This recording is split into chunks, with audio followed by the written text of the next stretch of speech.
வணக்கம். இன்னைக்கு நம்ம பார்க்க போறது அலெக்ஸ் ஹேலி அவர்கள் எழுதின 7 தலைமுறைகள் அப்படின்ற இந்த புத்தகத்தை பற்றி தான். ஆங்கிலத்தில் ரூட்ஸ் அப்படிங்கிற ஒரு புத்தகம் இருக்கு. அதை எழுதினது அலெக்ஸ் ஹேலி தான். அதை தமிழ்ல வேர்கள் அப்படின்னு மொழிபெயர்த்திருக்காங்க. மொழிபெயர்த்தவர் பெயர் பொன் சின்னத்தம்பி முருகேசன் அப்படிங்கிறவர் மொழிபெயர்த்திருக்காரு. அந்த புத்தகம் 700 பக்கங்கள் கொண்ட ஒரு புத்தகமா இருக்கு. அதை மக்கள் படிக்க வசதியாக இருக்கணும் அப்படிங்கிறதுக்காக அந்த ரூட்ஸ் புத்தகத்தை 300 பக்கங்கள் கொண்ட ஒரு புத்தகமாக தமிழில் ஏஜி எத்திராஜலு அப்படிங்கிறவர் மொழிபெயர்த்திருக்காரு. அதுதான் 7 தலைமுறைகள் அப்படின்ற இந்த புத்தகம். கிபி 1619 ஆப்பிரிக்கா கருப்பின மக்களை அமெரிக்கா வெள்ளையின மக்கள் அடிமைப்படுத்த தொடங்குறாங்க. கிபி 1700 1800களில் லட்சக்கணக்கான கருப்பின மக்களை அடிமைப்படுத்துகிற அளவுக்கு அது வளர்ந்து போயிடுது. அந்த அடிமைத்தனத்திலேருந்து வெளிவர முடியாமல் கருப்பின மக்கள் ரொம்ப பாடுபடுறாங்க. 1865ஆம் ஆண்டு அமெரிக்காவோட பிரசிடென்ட்டாக இருந்த ஆப்ரஹாம் லிங்கன் அடிமை முறை ஒழிப்பு சட்டத்தை கொண்டு வராரு.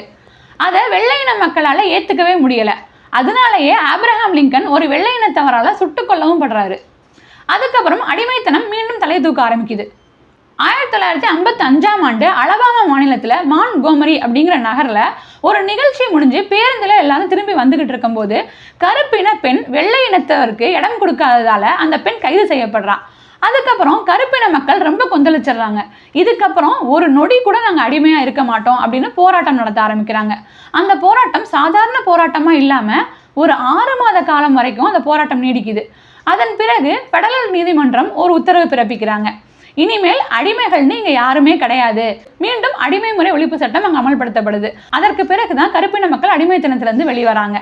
இப்படி நூற்றாண்டுகளாக இந்த அடிமைத்தனத்தில் இந்த கருப்பின மக்கள் எவ்வளோலாம் கஷ்டப்பட்டாங்க அப்படின்னு சொல்கிறது தான் 7 தலைமுறைகள் அப்படின்ற இந்த புத்தகம்.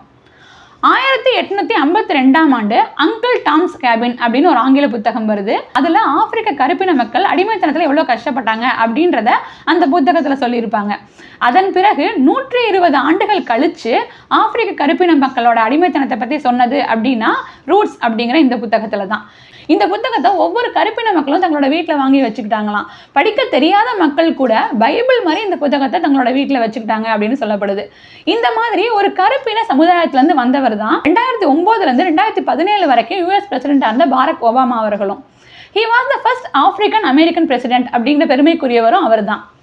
இந்த புத்தகத்தை ஏன் எல்லாருமே கண்டிப்பாக படிக்கணும் அப்படின்னு நான் சொல்லுவேன்னா, 2 கண்டங்களுக்கிடையே 2 இனத்தவருக்கிடையே 2 நூற்றாண்டுகளாக நடந்த ஒரு பிரச்சனையை பற்றி சொல்கிறது தான் இந்த புத்தகம். இந்த புத்தகத்தை ஈஸியாக அலெக்ஸ் ஹேலி எழுதி முடிக்கலை. இந்த புத்தகத்தை எழுதி முடிக்க 10 வருட கால அவகாசம் எடுத்துக்கிட்டு இருக்காரு.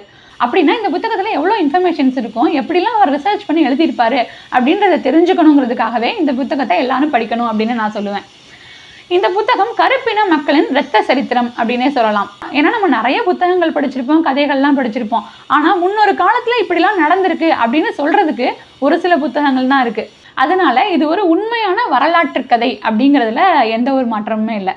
ஸோ எல்லாருமே இந்த புத்தகத்தை வாங்கி படிங்க. ஆல்ரெடி இந்த புத்தகத்தை படித்தவங்க உங்களோட ரிவ்யூஸை கமெண்ட்டில் சொல்லுங்கள். இந்த வீடியோ உங்களுக்கு பிடிச்சிருக்குன்னு நினைக்கிறேன். அடுத்த வீடியோவில் சந்திக்கலாம். நன்றி.